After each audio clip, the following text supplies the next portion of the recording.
What are you? I just told you what I was. What are you?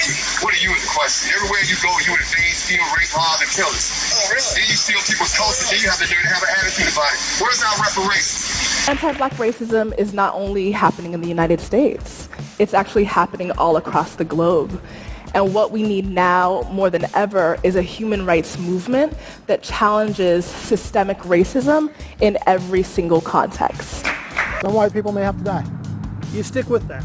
Yeah, I'm confused on why that's so controversial. This anti-police rhetoric sweeping the country has turned out some hateful things inside of people that are now playing themselves out on the American police officer. What is Black Lives Matter? To the average unsuspecting American, they have presented themselves as the enemies of liberty, enemies of private property, and enemies of the rule of law. The sway Black Lives Matter has over our country right now has become that of an occupying force. And I pointed out, because I'd gone to the Black Lives Matter website, that they were Marxists. It looked like, that the planks came from the Communist Manifesto. They were talking about overthrowing the state.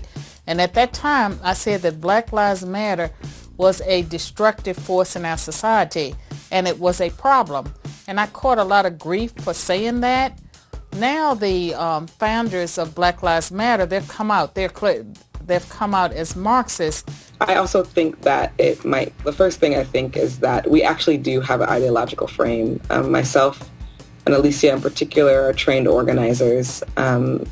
We are trained Marxists. And Black Lives Matter is supported by forces that would like nothing more than to occupy the United States in some way, shape, or form. Soros's largely unchallenged social manipulation maneuvers via the Open Society Foundations engineers Black Lives Matter. As the Daily Caller wrote, one of the group's biggest donors is the Tides Foundation, a nonprofit funded by billionaire progressive philanthropist George Soros. Communist Hollywood propagandizing China supports Black Lives Matter. Silicon Valley and the United Nations support Black Lives Matter. And of course, sycophantic globalist corporate wannabe overlords support Black Lives Matter. And who can forget when the moronic Democrats paraded their pseudo-solidarity by unwittingly wearing the African scarves identified with a slave industry African nation, while the entertainment of the left celebrates Black Lives Matter only to face the facts once their beloved Hamilton is revealed to actually be a celebration of the very people they despise. Black Lives Matter is merely a successful catchphrase to strengthen the planks of communism that already exist in the United States in varying degrees. A violent, creeping political statement ignited by the Weather Underground's anti-imperialism prairie fire documents of the early 1970s, which has morphed into the Antifa and BLM of today. As the Gateway Pundit reported,